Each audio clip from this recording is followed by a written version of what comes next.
What's up guys and welcome. You are watching Fazi Fitness. So let's start this video with an update of James Hollingshead, who guest posed today, and I have to say I haven't seen a more freaky picture of him guest posing compared to what we saw today. And we have to keep in mind, these other two guys, they're also IFB pros who are standing next to James Hollingshead. And look at the difference in the quad size. Absolutely massive and humongous. So James wasn't able to execute his plan for 2024. He took the year off, hoping to return to the stage and qualify for the Olympia. Now he would have for surely qualified for the Olympia this year if he did some other Olympia qualifiers, other than just this year's Arnold Tour, because he only did two shows this year, the Arnold Ohio and the Arnold UK, and he just decided to shut the season down afterwards. And I have to say Detroit Pro was the one that was easily in his access, because not only that show was just after this year's Arnold UK, and also James was in a crazy good condition and a crazy good shape, especially in that timeline. But the thing is, James has promised himself that the next time he is on the stage, he will be bigger everywhere. And that is why we are watching a full-blown version of him. And he looks big as a house, as he is already over 300 pounds in the off-season. And that too for quite some time now. So he is sticking with his current coach Stefan for now. And James has made some really good progress in this off-season, the one that started after this year's Arnold.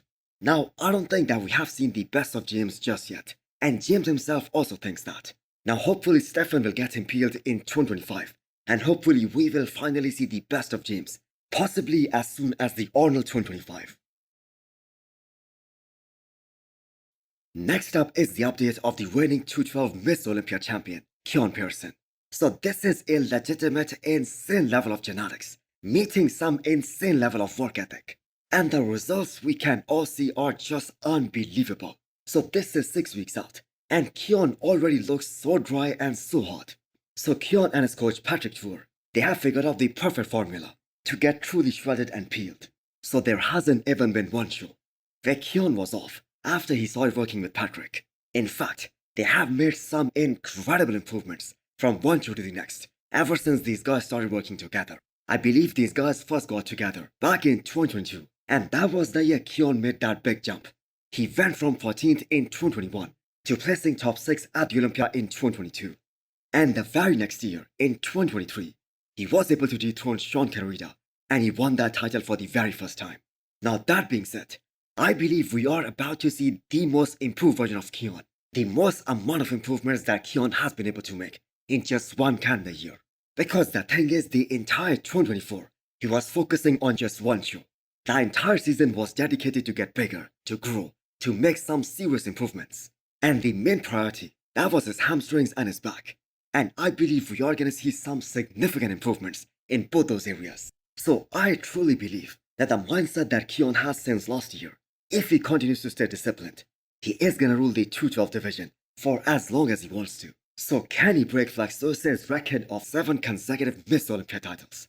Well, the thing is, I'm not sure he's gonna stay in the 212 for that long, because that is a future men's open bodybuilder in the making.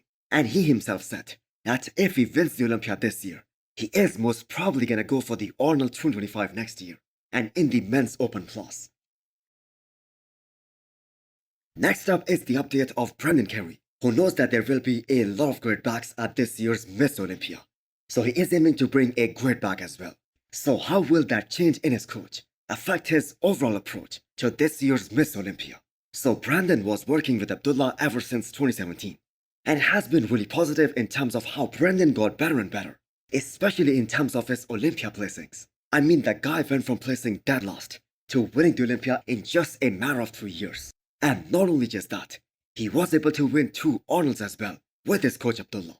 And not to forget, he placed runner-up at the Olympia twice under the guidance and the coaching of Abdullah.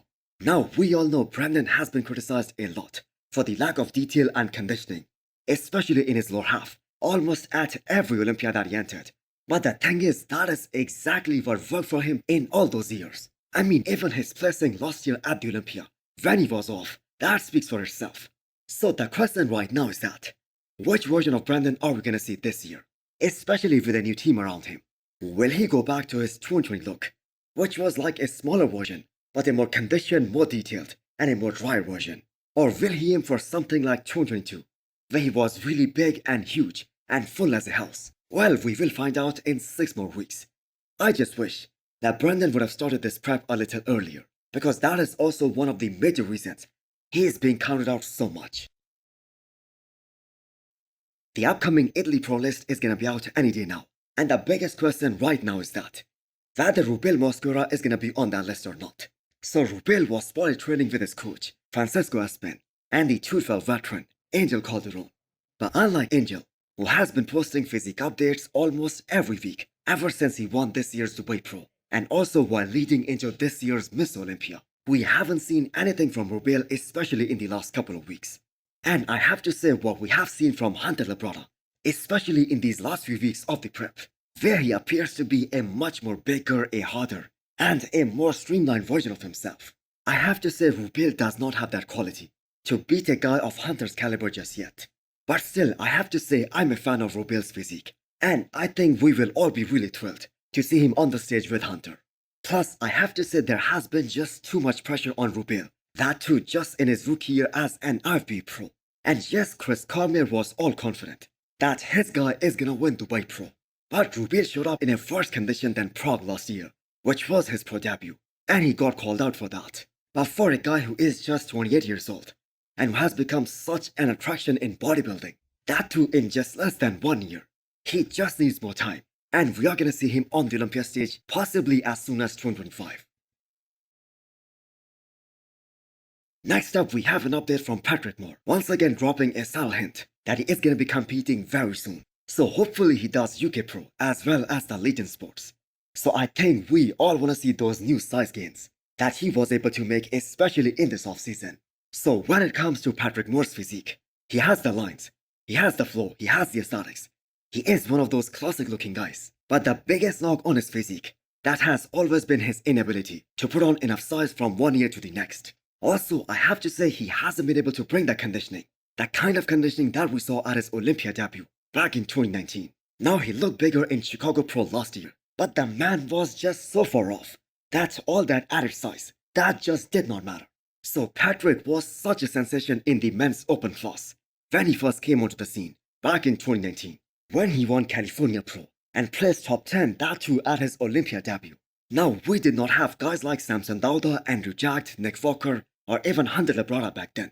And both Samson and Andrew, they are not just big, they're also extremely aesthetic. So before these guys, Patrick was a standout in the category of young up-and-coming aesthetic bodybuilders. But he just wasn't able to get bigger every year. And for the past few years, he has been fighting for his Olympia qualification. Now, Brett Wilkin is already confirmed for this year's Legend Sports.